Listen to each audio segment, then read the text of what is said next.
제가 요즘 좀 고민하는 게 하나 있는데요. 그건 뭐냐면 우리 교회가 또 이 땅의 이민 교회가 어떻게 하면 이 교회의 허리 역할을 현재 하고 있는 5060 세대에서 3040 세대에게 교회를 이끌어가는 주도권과 영적인 리더십을 잘 이양할 수 있을까 하는 그런 고민 속에서 지냅니다. 3040 세대는 한국 사회에서도 주목을 받고 있는 세대라고 합니다. 대한민국 전체 인구의 약 3분의 1에 못 미치는 28.6%가 3040 세대라고 합니다. 한국 사회의 유년과 장년 세대를 잇고 있는 가교 역할을 하는 세대라는 뜻이기도 합니다. 이 세대는 2022년 아파트 거래량의 절반에 육박하는 46.7%를 차지했습니다. 경제적으로 5060 세대보다 더 왕성한 경제 활동을 하고 있다는 말이겠죠. 하지만 우리 교회의 현실을 보면 3040 세대는 이른바 플로팅 제너레이션이라고 해서 떠다니는 세대, 한 교회에 속하지 않고 주변부를 떠돌거나 경계에 머물려고 하는 경향이 있다고 합니다. 그러한 이유는 여러 가지가 있겠지만 제 생각에는 교회는 일반적으로 주도권을 가지고 있는 5060 세대에 집중하든지 아니면 다음 세대, 차세대 자녀들에게 집중하다 보니까 중간에 낀 세대가 된 이들은 주목받지 못하는 투명 세대처럼 취급받고 있지는 않는가, 그런 생각을 해봅니다. 우리 교회는 어떤 것 같으세요? 우리 교회는 지금은 괜찮아 보입니다. 네, 모든 연령대가 다 있어요. 제가 이제 52인데요. 저는 너무 행복하게 목회를 잘하고 있어요. 근데 이런 생각해요. 10몇 년 지나서 제가 은퇴할 때 교회도 나와 함께 같이 이렇게 늙어가지는 않을까. 그때 우리가 세심하게 기울이지 못했던 그 부분 때문에 교회가 다음 세대에게 리더십을 잘 이양하지 못하고 늙어버린 교회는 되지 않을까 하는 그런 고민이 저에게 있습니다. 국내 한 인테리어 기업에서 조사한 3040 세대의 라이프스타일 트렌드에 대한 설문에 따르면 이들의 최대 관심사는 재테크가 1등이에요. 64.4%. 그다음에 행복 56.2%, 자기 개발 41.8% 등이었고, 이들에게 좋은 직장은 워라밸이 좋고 고용이 안정된 회사였습니다. 3040 세대는 자신의 만족과 삶의 질적 차원을 중시하는 세대라는 말이기도 하겠습니다. 하지만 자신과 가족을 위한 경제적인 책임과 부담을 갖기 시작하는 세대지만 사회적인 지위는 그것을 받쳐줄 만큼 안정적이지 못하기 때문에 불안한 마음이 있습니다. 설교를 듣는 여러분들도 아마 비슷한 상황이 있죠. 네. 청년이니까 아직은 조금 자유로울 수 있지만 이제 가정을 꾸미고 아이를 낳기 시작하면 말할 수 없는 불안감과 마음의 무게가 있습니다. 취업, 결혼, 육아, 가사 부담 등의 상황 때문에 우리 사회의 허리로서 왕성한 활동을 하지만 에너지원이지만 동시에 이들의 삶은 전방위적으로 어수선하고 심리적으로 압박에 눌려서 긴장된 상태에 있다는 것이죠. 이 본문에서 우리가 발견하는 엘리사가 대표적인 이 세대라고 할 수 있습니다. 만약에 엘리야가 기성세대라고 한다면 앞세대 엘리야에 비하면 아직 아무것도 보여준 것이 없어서 심적으로 영적으로 부족함을 느끼는 마음이 들기만 하는, 그렇지만 기성사회에 진입해야 하는 3040 세대의 마음을 대변해 준다고 할 수가 있겠습니다. 여기 앉아 계신 여러분들은 제 지금 이 말을 어떻게 받으셨습니까? 여러분들도 인생에 앞으로 가야 될 길들이 많이 남아 있는데 하나님께서 내 인생에 뭔가 사명을 주시고 어떤 부르심이 있을 때 그런 부담감을 내가 어떻게 극복할까, 아마 그런 마음이 있는 분도 계시지 않을까 생각을 해봅니다. 교회에서 요구하는 어떤 사역이나 부르심이 있을 때 네라고 자신 있게 내가 감당하기에는 삶의 무게가 너무 무거워서 내가 공부하는 것, 직장 일하는 것, 또 한국에 계신 부모님 걱정 등등등으로 인해서 마음이 버겁기만 한 그런 분들이 계실지 모르겠습니다. 그런 분들에게 오늘 말씀은 뭐라고 도전하는지 같이 한번 생각해 볼까요? 리더십의 계승의 대표적인 모델은 모세와 여호수아의 예를 들 수가 있는데 그에 못지않게 엘리야와 엘리사의 리더십 계승도 아주 유명합니다. 오늘 우리가 읽은 부분은 바로 그 리더십이 교체되는 하이라이트를 함께 보게 되었습니다. 사무엘이라는 책이 상하로 나뉘어 있는데 원래는 한 권인데요. 누군가 너무 기니까 나눴는데 그 기준점을 사울의 죽음과 다윗의 부상이라고 한다면 열왕기도 마찬가지인데 누군가 너무 기니까 상하로 나눴는데요. 열왕기 상은 엘리야의 퇴장 그리고 하는 엘리사의 등장 이렇게 본다면 과언이 아닐 것입니다. 리더십의 계승은 참 중요하고 모든 조직에게 크리티컬한 문제입니다. 하나님 나라와 교회와 주님의 사역을 감당하는 우리에게도 동일한 문제가 있는데요. 우리 모두는 하나님의 사명이 주어질 때 온전히 잘 감당하고 싶은 마음이 있습니다. 그런 우리들이 어떤 하나님의 사명을 계승할 때 어떠한 마음으로 나아가야 할까요? 오늘 두 가지 아웃라인으로 생각해 보려고 합니다. 작년 주보에는 설교 요약이 있는데 여러분 아마 없으실 텐데요. 다음 주 제가 설교할 때는 혹시 그 주보를 같이 이제 껴주시면 좀 요약을 보시면 도움이 될 것 같고요. 아니면 잘 화면을 보시면 되겠습니다. 첫 번째 포인트는 이겁니다. 믿음의 계승자는 사명을 감당하기 위해서 온전한 대가를 치러야 한다는 것입니다. 엘리사가 처음 선지자로 택함을 받는 장면은 열왕기상 19장에 등장하거든요. 그의 이름이 처음 등장할 때가 열왕기상 19장입니다. 그러니까 여기서부터 한 3-4장 앞으로 가보시면 돼요. 성경책 있는 분은 좀 앞으로 가보십시오. 그러면 19장에 이런 말씀이 있어요. 개역 개정으로 찾은 거기 때문에 읽어드리겠습니다. 엘리야가 거기서 떠나 사밧의 아들 엘리사를 만나니 그가 12겨릿소를 앞세우고 밭을 가는데 자기는 12째 겨릿소와 함께 있더라. 엘리야가 그리로 건너가서 겉옷을 그의 위에 던졌더니 그가 소를 버리고 엘리야에게로 달려가서 이르되 청하건대 나를 내 부모와 입맞추게 하소서. 그리한 후에 내가 당신을 따르리이다. 엘리야가 그에게 이르되 돌아가라.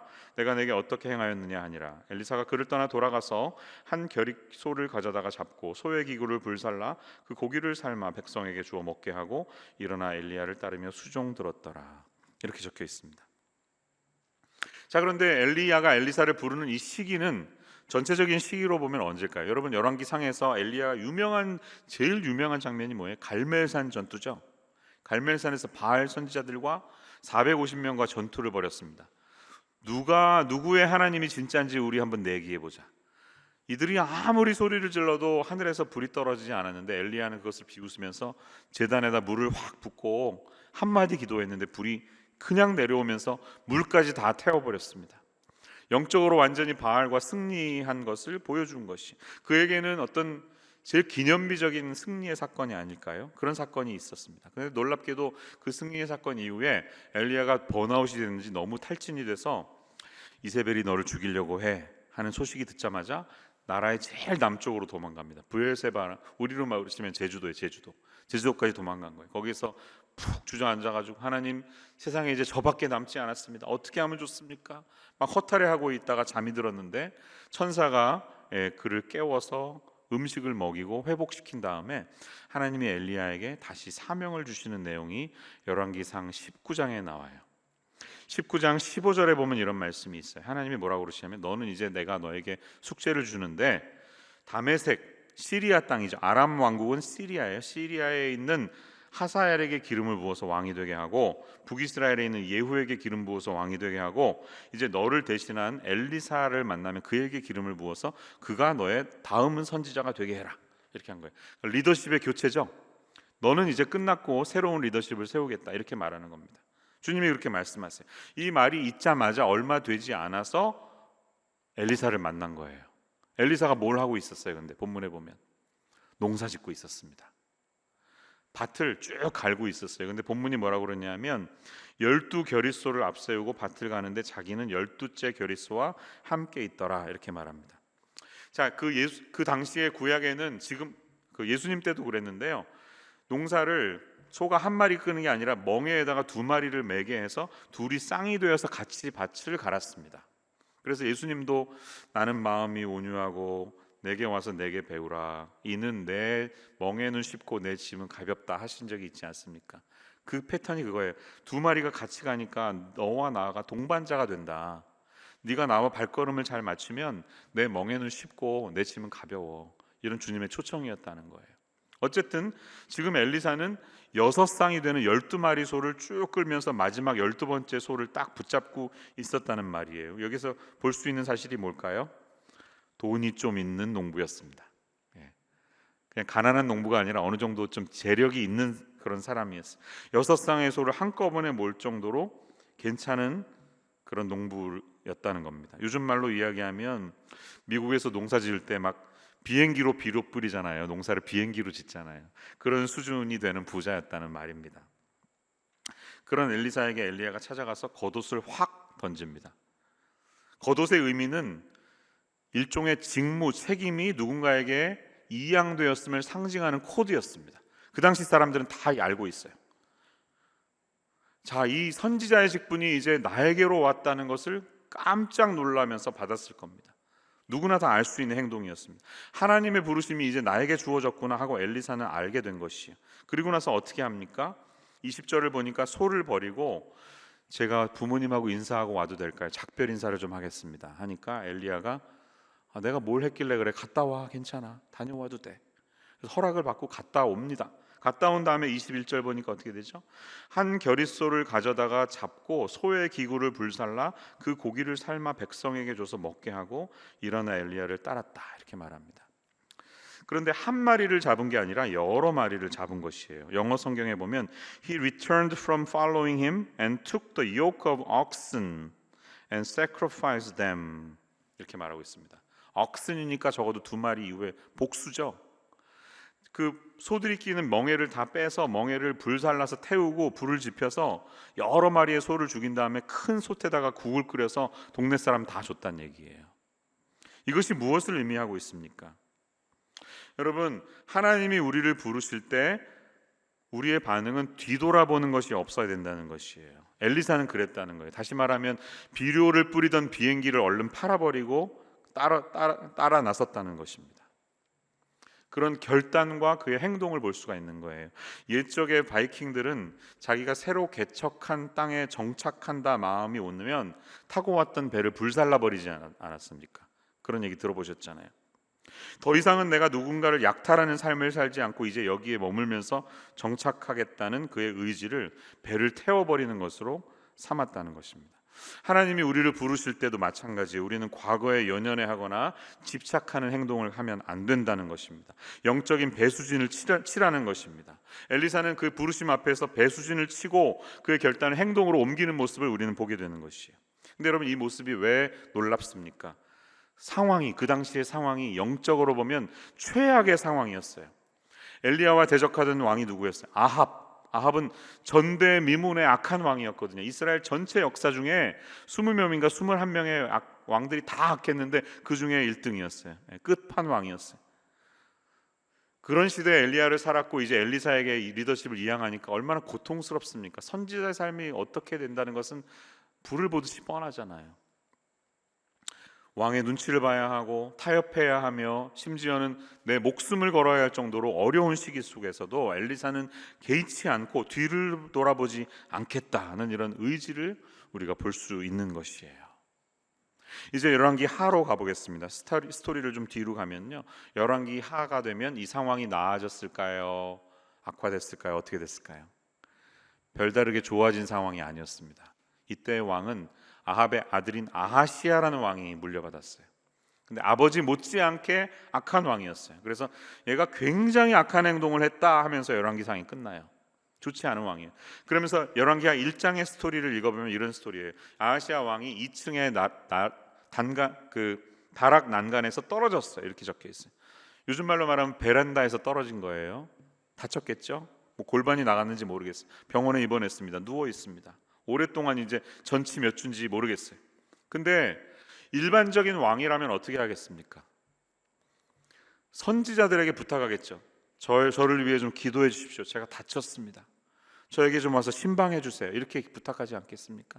근데 아하시아는 어떻게 하냐면 자기 부하들에게 가서 에그론의 신 바알세붑에게 이 병이 나을 수 있는지 좀 물어봐라, 이렇게 부탁합니다. 이거 뭘 보여주고 있어요? 당시의 영적인 상황이 얼마나 안 좋았는지를 상징적으로 보여주는 사건이에요. 아니, 한 나라의 왕이라는 존재가 하나님께 의지하고 환난이나 어려움이 왔으면 그분께 매달려도 모자랄 판인데 이방신에게 의존하고 있는 우상 숭배와 무당에게 찾아가는 그런 정도로 영적인 상황이 아주 칠흑같이 어둡다는 사실을 보여주고 있는 것입니다. 이런 영적인 어둠이 세상에 깔렸을 때 하나님은 무엇을 하실까요? 하나님의 대안은 무엇입니까? 하나님은 사람을 준비시키십니다. 숨겨놓은 사람을 주십니다. 소들의 멍에를 다 태워버릴지언정 다시는 일상으로 돌아가지 않겠다는 이 엘리사라는 한 사람의 희생적인 고백을 여기서 우리는 본 것이에요. 세상이 어두워 보이지만 숨겨놓은 하나님의 사람들이 있습니다. 여러분은 이 세상이 엉망이라고 생각하십니까? 그러면 잊지 마세요. 하나님이 남겨주신 주님의 사람들이 여전히 남아 있습니다. 하나님이 엘리야에게 새로운 사명을 주시면서 제가 아까 읽지 않았지만 그 이후에 보면 아직 바알에게 무릎 꿇지 않은 7,000명이나 나에게 있다. 하나님이 이렇게 소망을 주십니다. 무릎 꿇지 않은 7,000명이 숨겨져 있어. 이것 때문에 너 두려워하지 마라고 말합니다. 하나님의 구원의 때를 기다리면서 이스라엘의 갱신과 회복을 갈망하는 사람들이 있었던 것처럼 지금도 마찬가지라고 생각합니다. 5060 세대는 흔히 자신보다 젊은 세대들을 걱정과 한탄의 눈으로 쳐다봅니다. 아유, 저렇게 미성숙해서 저렇게 부족해서 어떻게 이런 일들을 감당할까? 나라가 문제다, 걱정이다, 교회가 문제다, 한탄스럽게 걱정하지만 걱정하지 마세요. 여러분은 3040이시니까 여러분에게 하는 얘기는 아닙니다. 하나님이 3040 세대 가운데도 세워주신 세대들이 분명히 있다는 것입니다. 하나님의 세대들이 그 안에서도 자라가고 있음을 저는 믿습니다.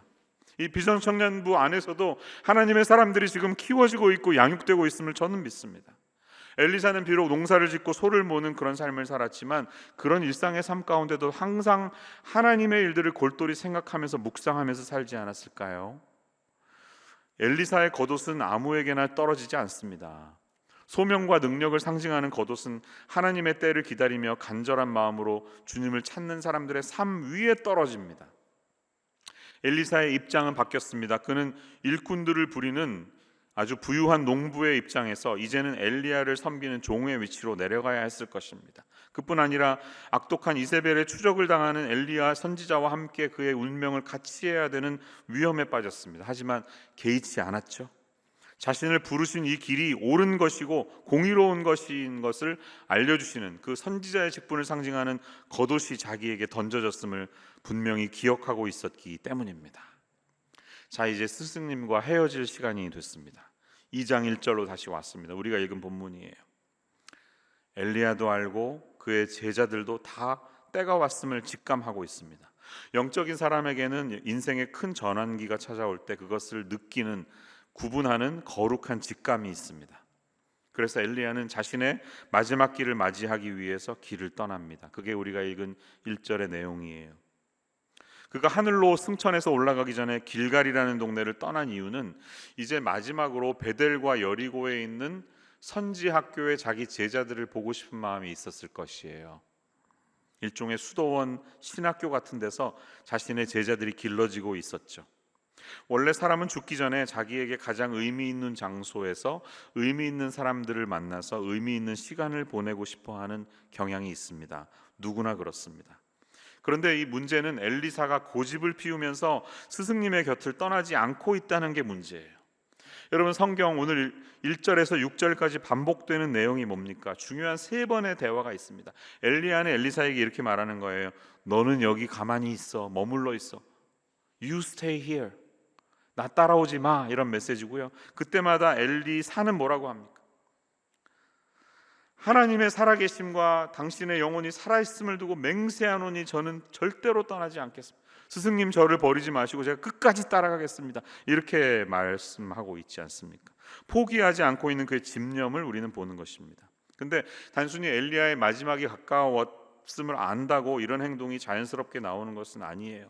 왜냐하면 베델과 이 여리고에서 만났던 다른 선지 학교 제자들의 반응을 보면 그들도 다 스승님이 떠난다는 것을 알고 있었잖아요.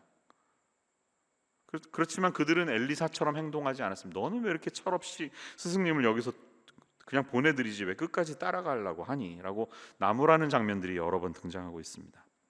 근데 엘리사의 반응은 뭐죠? 나도 알아. 가만히 있어.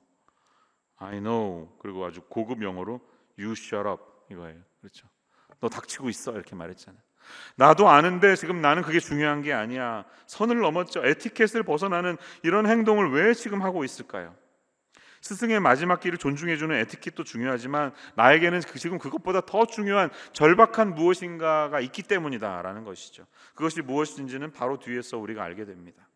이제 스승과 제자는 헤어지지 못하고 첫 출발지였던 요단 강가에 이르게 되었습니다. 오래전에 여호수아가 가나안 백성들을 이끌고 강물을 건넜을 때처럼 요단 강물은 넘치도록 차올라 있어서 그냥 맨 몸으로 건너는 것은 상식적으로 불가능했습니다. 이때 엘리야가 기적을 행하죠. 자기가 입고 있던 겉옷을 벗어서 그것을 둘둘 만 다음에 쫙 펼쳤을 때 물이 이리저리 흔들리면서 강이 쫙 갈라졌다, 이렇게 성경은 말하고 있습니다. 그리고 건너가는 그들에게는 이제 굿바이, 마지막 순간, 헤어지는 시간이 되었습니다. 엘리야가 엘리사에게 묻죠. 내가 너에게 뭘 해주길 원하니? 여기까지 네가 날 따라왔는데 뭘 해주기를 원해? 그러자 주저하지 않고 이렇게 말합니다. 제가 가진 개역개정을 보니까 당신의 성령이 하시는 역사가 갑절이나 내게 있게 하소서, 이렇게 말하고 있습니다. 오늘 설교의 두 번째 아웃라인은 여기에서 계속됩니다. 그것은 뭐냐면 믿음의 계승자는 청출어람의 은혜를 주님께 구해야 한다는 것입니다. 이 부분을 제가 4가지 성경책으로 찾아봤는데요. 엘리사가 말한 의도가 무엇일까요? 어떤 의미일까요? 문맥적으로 보면 이런 것 같아요. 선생님이 갖고 있는 영적인 능력의 2배를 제가 갖고 싶습니다. 이런 메시지처럼 보이죠? 그게 의도처럼 보입니다.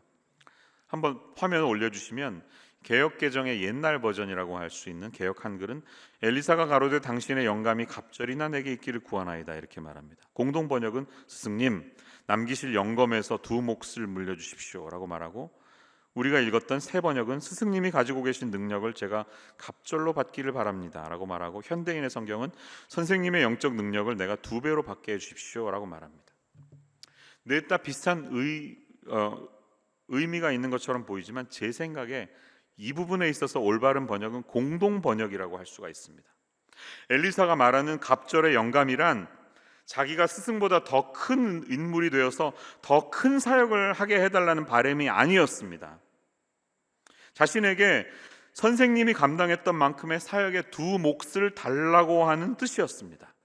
이것은 당시 사람들은 바로 알아들었을 것이에요. 왜냐하면 그때는 장자권이라는 게 있었습니다. 장자권. 아버지가 죽으면 아들들에게 몫이 나누어 주는데, 유산을 나누어 갔는데 큰아들에게는 2배의 몫을 주는 거예요. 그러니까 아버지에게 아들이 4명이 있으면 5등분해요. 5등분해서 2배만큼을 큰아들에게 주고 나머지 아들들에게 1등분한 것을 나눠준다는 겁니다. 이 원리는 성경의 모세오경에 있었기 때문인데 신명기 21장에 보면 이런 말씀이 있어요. 제가 한번 읽어드릴게요. 어떤 사람이 2 아내를 두었는데 하나는 사랑을 받고 하나는 미움을 받다가 그 사랑을 받는 자와 미움을 받는 자가 둘 다 아들을 낳았다 하자. 그 미움을 받는 자의 아들이 장자이면 자기의 소유를 그의 아들들에게 기업으로 나누는 날에 그 사랑을 받는 자의 아들을 장자로 삼아 참 장자, 곧 미움을 받는 자의 아들보다 앞세우지 말고 반드시 그 미움을 받는 자의 아들을 장자로 인정하여 자기의 소유에서 그에게는 2 몫을 줄 것이니 그는 자기 기력의 시작이라 장자의 권리가 그에게 있음이니라, 이렇게 말합니다. 좀 헷갈리게 보이지만 이런 거예요. 2 아내가 있었어요. 하나는 사랑받고 하나는 좀 덜 사랑받았는데 덜 사랑받는 아내에게 첫 아들이 나왔어. 그렇다고 하더라도, 사랑하지 않은 아내가 첫 낳은 아들이라고 하더라도 이에게 반드시 장자권을 예외 없이 원칙대로 주라는 것입니다. 이쪽 사랑받는 아내 아들에게 함부로 넘겨주지 말라는 거예요. 왜?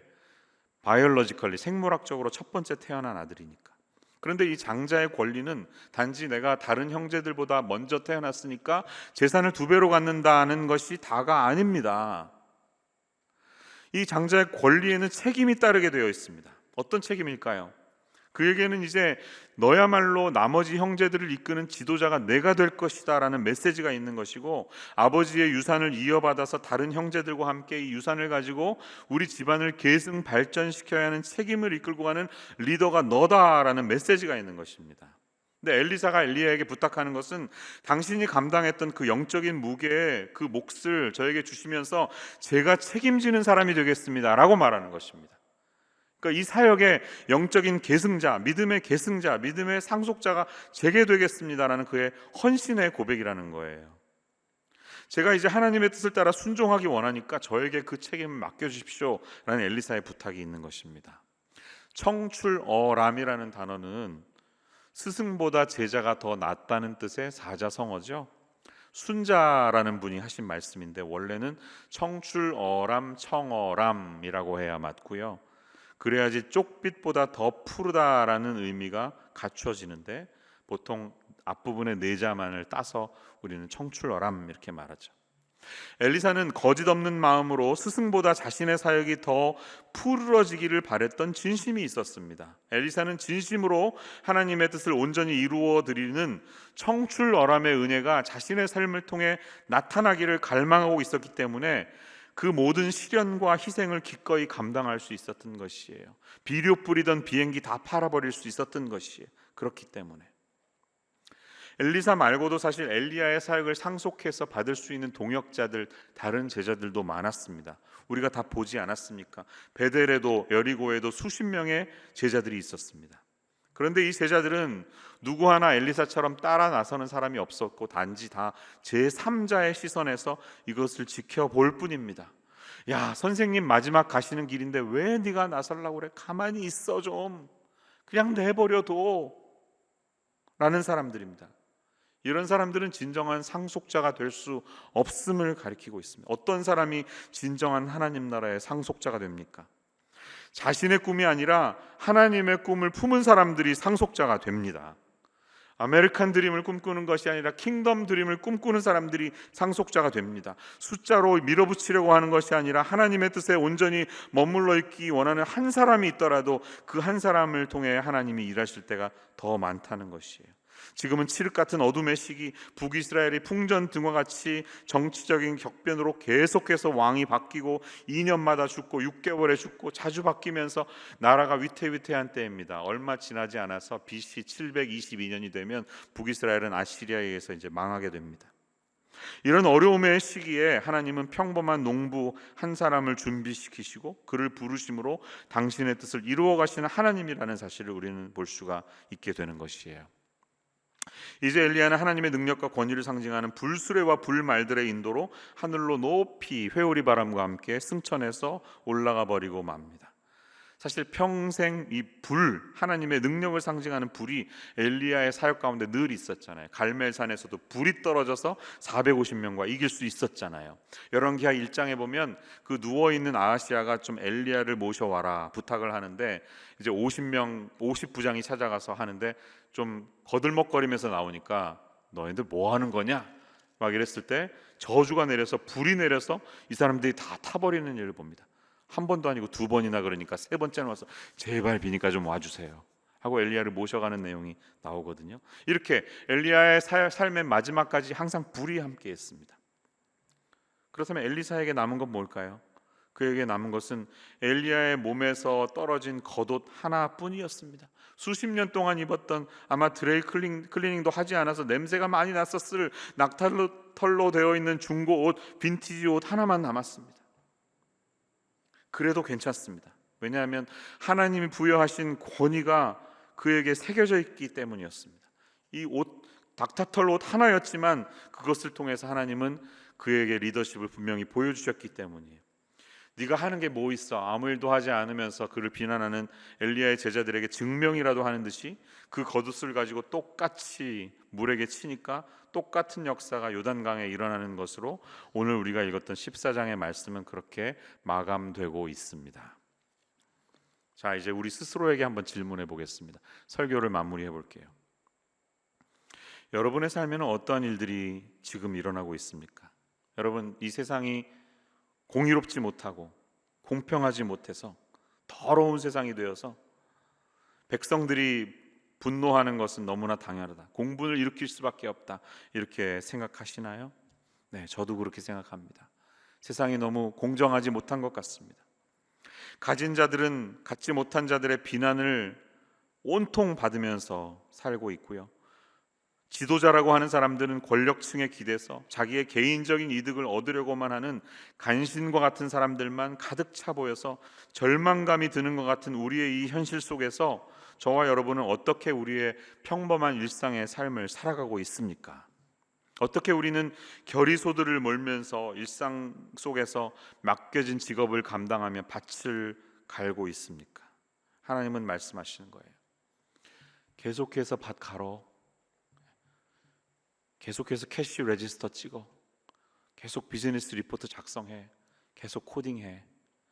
우리가 일상의 삶에서 머물면서 하나님의 다스리심과 그분의 부르심을 조용히 갈망하면서 살다 보면 그렇게 밭을 갈고 있는 이들에게, 소를 몰고 있는 이들에게 하나님은 반드시 찾아오신다는 것을 본문은 보여주고 있는 것입니다.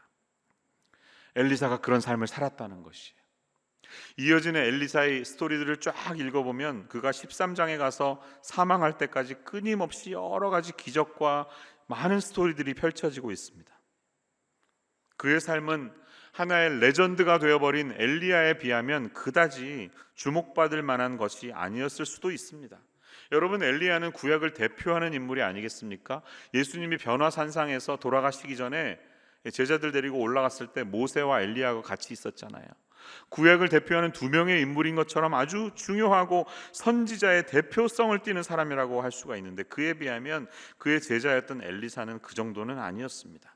자신의 고백과 기도처럼 갑절의 영감을 받아서 자기 스승보다 2배 이상 더 유명해지고 혁혁한 공을 세워서 역사의 무대 맨 앞장에 기록되는 그런 삶은 아니었지만, 엘리사가 걸어갔던 길을 보면 그것보다 더 중요한 가치가 있었습니다. 엘리사는 남들이 자기를 인정해주고 자기가 유명해지는 선지자가 되는 것이 중요하지 않았습니다. 엘리사가 소명을 받고 스승이 떠나고 나서 행했던 첫 번째 공적인 사역이 무엇일까요? 그것은 2장 19절 이하에 등장합니다. 어떤 기적이에요? 먹지 못하는 나쁜 물을 소금을 던져서 먹을 수 있는 마실 물로 바꾸는 기적을 행하고 있습니다. 2장 21절에 보면 이런 말씀이 있어요. 엘리사가 물 근원으로 나아가서 소금을 그 가운데에 던지며 이르되 여호와의 말씀이 내가 이 물을 고쳤으니 이로부터 다시는 죽음이나 열매 맺지 못함이 없을지니라 라고 말합니다. 여러분, 새 번역은 이렇게 말하고 있어요. 죄송합니다. 주님께서 이렇게 말씀하신다. 내가 이 물을 맑게 고쳐놓았으니 다시는 이곳에서 사람들이 물 때문에 죽거나 유산하는 일이 없을 것이다 라고 말합니다. 여러분, 이것이 얼마나 아름다운 사역입니까?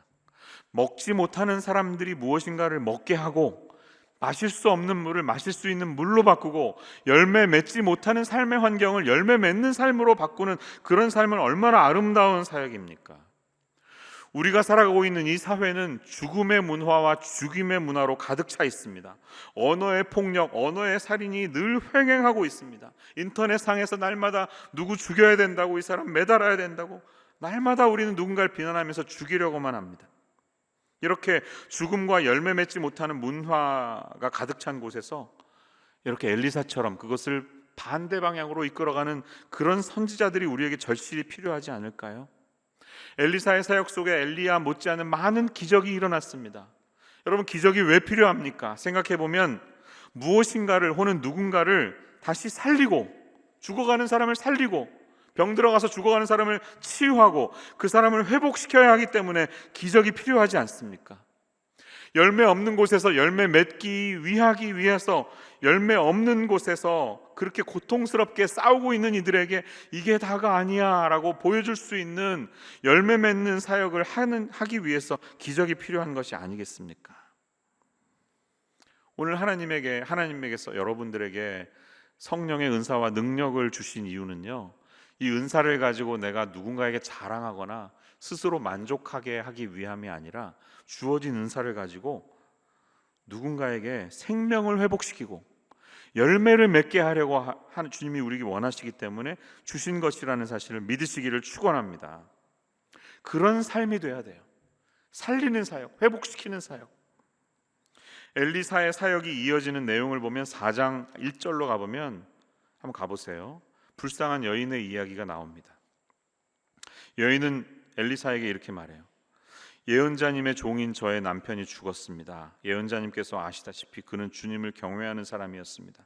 그런데 빚을 준 사람이 와서 저의 2 아들을 자기의 노예로 삼으려고 데려가려고 합니다. 이렇게 말합니다. 빚이 너무 많아서 이제 도저히 갚을 수 없으니까 아들 2명이 노비로 팔려가야 될 입장이 된 것이 얼마나 안타깝습니까? 여러분, 지금도 사회가 공의롭지 못해서 경제적인 문제로 고통받는 사람이 굉장히 많은데요, 이 당시에도 마찬가지였습니다. 이스라엘 땅에 흉년이 자주 일어났는데 가난한 사람들은 자기 땅이 없으니까 남의 땅을 빌려서 대신 소작농을 하고 거기에서 소출되는 것으로 빚을 갚고 자기도 살아야 하는데 흉년이 2번, 3번 오면 어떻게 될까요? 돈이 없는 거예요.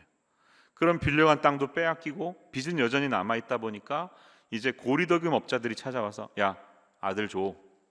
막 손목 잘라가잖아요. 우리도 그렇게 아들들을 팔아야 하는 이 입장까지 된 것이, 토지 차압당해 아들은 노비로 끌려가, 이런 문제가 있는 사회가 당시의 사회였음을 보여주고 있습니다. 지금도 돈 문제로 억압받고 고통당하는 사람이 많은 세상입니다. 하나님의 메시지는 무엇입니까? 엘리사는 그런 백성들의 현실을 외면하지 않았다는 것이에요. 고통받는 사람들의 모습을 보면서 어떡하죠? 제가 기도해 드릴게요 라고 끝나지 않고 하나님의 기적을 구했습니다. 그리고 어떻게 행동합니까? 너희 집에 있는 그릇 다 꺼내와, 없으면 빌려와 해가지고 그 집안에 있는 모든 그릇에 기름이 다 넘쳐나는 기적을 베풉니다. 뭐 올리브 기름인지 잘 모르겠지만 이 기름을 팔아서 집안이 다 회복되고 빚을 갚을 수 있도록 선을 행하는 모습이 있다는 것이에요. 여러분, 이게 우리에게 주는 메시지가 있지 않습니까? 오늘날의 현실에도 이런 기적과 같은 일들이 우리가 살고 있는 사회 구석구석에 넘쳐나야 할 사안들이 정말 많은 것 같아요. 캘리포니아는 노숙자 문제로 아무도 이 문제를 해결하지 못하고 있습니다. 어떤 정치인도 홈레스 문제를 풀어가지 못하고 있습니다. 집 문제, 렌트 문제로 힘겨워하는 사람들이 얼마나 많습니까? 이런 현실 속에서 우리가 고민하고 기도하는 것에서 그치지 않고 행동으로 옮겨야 하는 하나님의 사역들은 무엇일까요? 임마누엘 교회는 거리 홈레스 사역, 또 노숙자에게 찾아가는 이런 사역들이 많이 있는데요, 여러분들도 관심 있으시면 좀 조인해 보세요.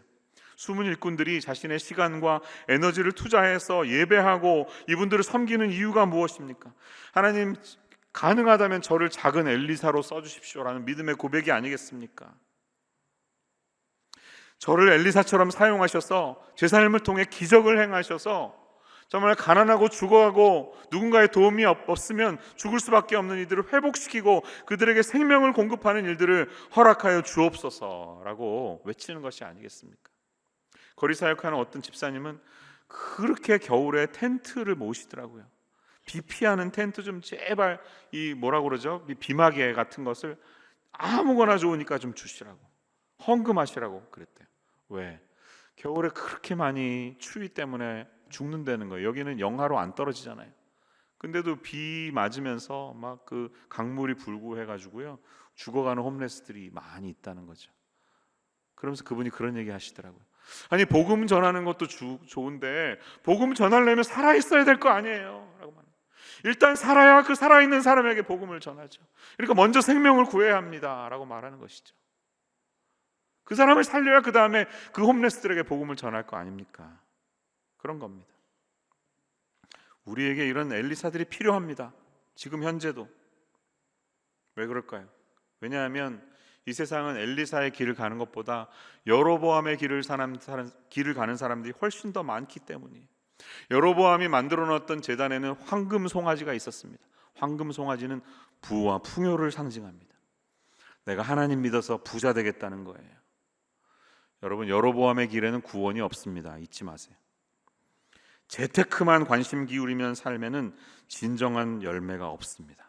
거기에는 자신의 개인적인 부와 영달이 있을 뿐입니다. 우리가 사는 이 시대는 한 사람이라도 엘리사의 길을 가는 사람이 나와야 할 줄로 믿습니다. 예수님이 사셨던 시대도 마찬가지예요. 로마 제국이 지중해 전체를 둘러덮어서 그들의 영예를 자랑하고 있을 때 캄캄한 어둠에 빛 한 줄기가 떨어지듯이 베들레헴, 아무도 주목하지 않는 곳에 메시아가 태어납니다. 그분이 십자가의 길을 가시고 우리에게 구원의 길을 제시하셨습니다. 그분이 오시기까지 세례 요한이라는 사람이 길을 닦았기 때문에 메시아가 오실 수 있었죠. 세례 요한이 자기를 드러내지 않고 나는 주님의 신발끈을 묶기에도 부족한 사람입니다 라는 겸손한 마음으로 주님의 길을 닦았을 때 메시아가 임하실 수 있었던 것처럼 오늘날도 우리가 주님의 재림, 다시 오심을 기대하면서 겸손하게 예수님의 다시 오심을 기대하고 그분의 길, 십자가의 길을 가는 사람들이 필요하다는 겁니다. 누가복음 1장 17절에 보면 엘리야, 세례 요한의 삶을 엘리야와 연관지어서 말씀하는 본문이 등장합니다. 그가 또 엘리야의 심령과 능력으로 주 앞에 먼저 와서 아버지의 마음을 자식에게, 거스르는 자를 의인의 슬기에 돌아오게 하고 주를 위하여 세운 백성을 준비하리라, 이런 말씀이 있습니다.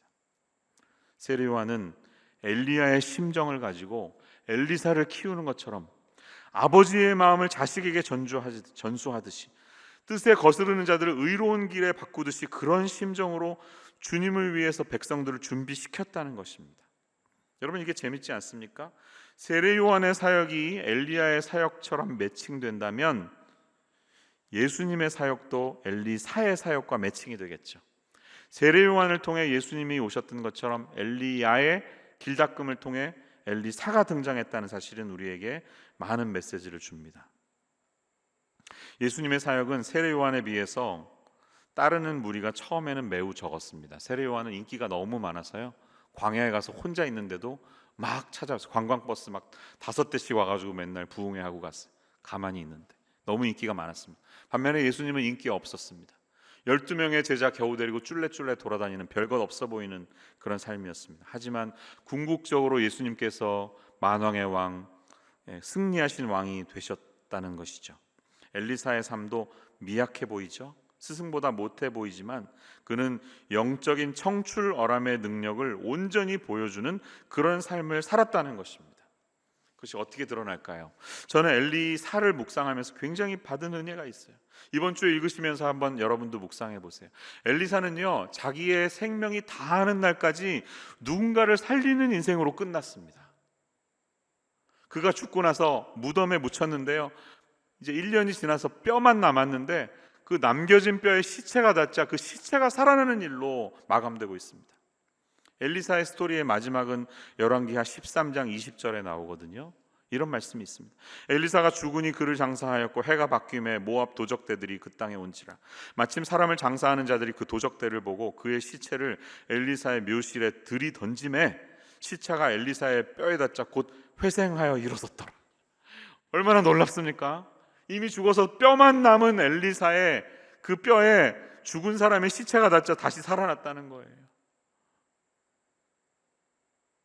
제가 하나님 앞에 고백하는 고백이 있습니다. 좀 부끄럽기도 한데요, 제가 좋아하는 찬양의 가사를 빗대어서 그렇게 고백합니다. 우리가 그렇게 얘기하잖아요. 삶의 한 절이라도 그분을 닮기 원해. 제 삶의 한 절이라도 예수님을 닮아가는 흔적이 좀 있었으면 좋겠습니다. 이렇게 기도하면서 내 삶이 노래라면 내 노래가 이제 몇십 년을 앞으로 서 탈지 모르지만 그 끝나는 그 마지막 마디, 줄 2개 이러면서 딱 끝나잖아요. 마지막 마디 올 때까지 제 삶의 모든 마디마디가 주님의 흔적이 남겨져 있으면 좋겠습니다. 이런 고백을 합니다. 여러분에게도 동일한 고백이 있기를 원합니다. 내 삶이 하나의 노래라면 그 마디마디마다 누군가의 삶에 진정한 회복을 주고 죽어가는 자들에게 생명을 공급하고 열매가 없는 자리에 열매가 있게 하는 그런 삶으로 쓰임받는 우리 젊은이들의 삶이 되시기를 간절히 축원합니다. 여로보암의 길을 가지 마세요. 그건 가만히 있으면 그렇게 갑니다. 의도적으로 하나님의 길, 엘리사의 길을 가려고 노력하지 않으면 우리 다 황금송아지 쳐다보면서 내가 어떻게 재테크 열심히 해서 부자가 될까, 이 고민밖에 안 하게 될 것입니다. 그러나 거기에는 구원이 없음을 잊지 마십시오. 세상은 그런 사람들에 의해서 바뀌지 않습니다. 세상은 아무도 주목하지 않는 것 같지만, 그리고 내가 내 스승보다 더 위대한 사람이 되지 않는다 하더라도 기꺼이 이 희생을 내가 감당해서 믿음의 계승자가 되려고 할 때 그런 사람을 통해서 죽어가는 곳에 생명이 다시 회복이 되고 열매 없는 곳에 열매들이 피어나는 그런 인생 될 줄로 믿습니다. 사랑하는 여러분의 삶 속에도 동일한 고백과 역사가 일어나시기를 주님의 이름으로 간절히 축원합니다.